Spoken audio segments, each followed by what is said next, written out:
എല്ലാവർക്കും ആസ്പിയർ മീഡിയയുടെ പുതിയൊരു വീഡിയോയിലേക്ക് സ്വാഗതം. ഏറ്റവും പുതിയ സിനിമകളുടെ അപ്ഡേറ്റ്സ് അറിയാൻ ഈ ചാനൽ മറക്കാതെ സബ്സ്ക്രൈബ് ചെയ്യുക.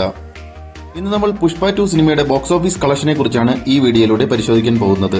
സുകുമാരന്റെ സംവിധാനത്തിൽ അല്ലു അർജുൻ, ഫഹദ് ഫാസിൽ, രശ്മിക മന്ദാന എന്നിവർ കേന്ദ്ര കഥാപാത്രങ്ങളിലെത്തിയ ആക്ഷൻ ത്രില്ലർ മൂവിയാണ് പുഷ്പ 2 ദ റൂൾ. ഡിസംബർ 5-നായിരുന്നു പുഷ്പ 2വിന്റെ റിലീസ്. ഇതിനോടകം തന്നെ ബോക്സ് ഓഫീസിൽ വൻ ഹിറ്റായിരിക്കുകയാണ് ഈ ഒരു മൂവി. 5 ഭാഷകളിൽ റിലീസ് ചെയ്ത ഒരു പാൻ ഇന്ത്യൻ മൂവിയാണ് പുഷ്പ 2. ഈ മൂവി തമിഴ്, തെലുങ്കു, ഹിന്ദി, കന്നഡ, മലയാളം എന്നീ ഭാഷകളിൽ റിലീസ് ചെയ്തിരുന്നു. 400 കോടി ബഡ്ജറ്റിന് മുകളിൽ നിർമ്മിച്ചൊരു മൂവിയായിരുന്നു പുഷ്പ 2. ഇന്ത്യയിൽ നിന്നുമുള്ള ഫസ്റ്റ് ഡേ കളക്ഷൻ 176 കോടി 7 ലക്ഷമാണ് ഈ സിനിമ നേടിയിരുന്നത്. തെലുങ്കിൽ നിന്നും 90 കോടിയും ഹിന്ദിയിൽ നിന്ന് 72 കോടിയും തമിഴിൽ നിന്ന് 7 കോടി 70 ലക്ഷവും മലയാളം ഭാഷയിൽ നിന്ന് 4 കോടി 95 ലക്ഷവും കന്നഡ ഭാഷയിൽ നിന്ന് 1 കോടിയുമാണ് ഈ സിനിമ നേടിയിരുന്നത്.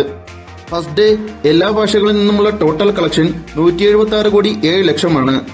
ഇനി ഇന്ത്യയിൽ നിന്നുമുള്ള ഗ്രോസ് കളക്ഷൻ നോക്കുകയാണെങ്കിൽ 220 കോടി 95 ലക്ഷവും ഓവർസീസ് കളക്ഷൻ 73 കോടി 5 ലക്ഷവും first day world wide opening collection 294 കോടിയുമാണ്. ഫസ്റ്റ് ഡേ തന്നെ ഇത്രയും കളക്ഷൻ നേടിയ വേറൊരു ഇന്ത്യൻ സിനിമയുമില്ല. ഇതൊരു ഹിസ്റ്റോറിക്കൽ കളക്ഷൻ തന്നെയാണ്. ഇനി സെക്കൻഡ് ഡേ കളക്ഷൻ നോക്കുകയാണെങ്കിൽ ടോട്ടൽ 110 കോടി 50 ലക്ഷമാണ് ഈ സിനിമ നേടിയിരിക്കുന്നത്. ഹിന്ദി ഭാഷയിൽ നിന്നും 7 കോടിയും തെലുങ്കിൽ നിന്ന് 40 കോടിയും മലയാളത്തിൽ നിന്ന് 2 കോടി 50 ലക്ഷവും കന്നഡയിൽ നിന്ന് 1 കോടിയും തമിഴിൽ നിന്ന് 7 കോടിയും ഈ സിനിമ സെക്കൻഡ് ഡേ നേടിയിരിക്കുകയാണ്. ഇനി രണ്ടാമത്തെ ദിവസത്തെ ഗ്രോസ് കളക്ഷൻ നോക്കുകയാണെങ്കിൽ 350 കോടിയും ഓവർസീസ് കളക്ഷൻ 130 കോടിയും വേൾഡ് വൈഡ് കളക്ഷൻ 450 കോടിയുമാണ് ഈ സിനിമ നേടിയിരിക്കുന്നത്. ഇനി മൂന്നാമത്തെ ദിവസത്തെ കളക്ഷൻ, അതായത് ഇന്നത്തെ കളക്ഷൻ നോക്കുകയാണെങ്കിൽ ഇതുവരെയും കിട്ടിയ റിപ്പോർട്ടുകൾ അനുസരിച്ച് ഈ സിനിമ 150 കോടി നെറ്റ് കളക്ഷൻ നേടിയിരിക്കുകയാണ്. 3 ദിവസത്തെ നെറ്റ് കളക്ഷൻ 436 കോടി 50 ലക്ഷമായി മാറിയിരിക്കുകയാണ്.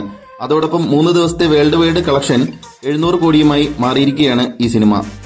വീഡിയോ ഇഷ്ടമായെങ്കിൽ ലൈക്ക് ചെയ്യുക, കമന്റ് ചെയ്യുക, സബ്സ്ക്രൈബ് ചെയ്യുക.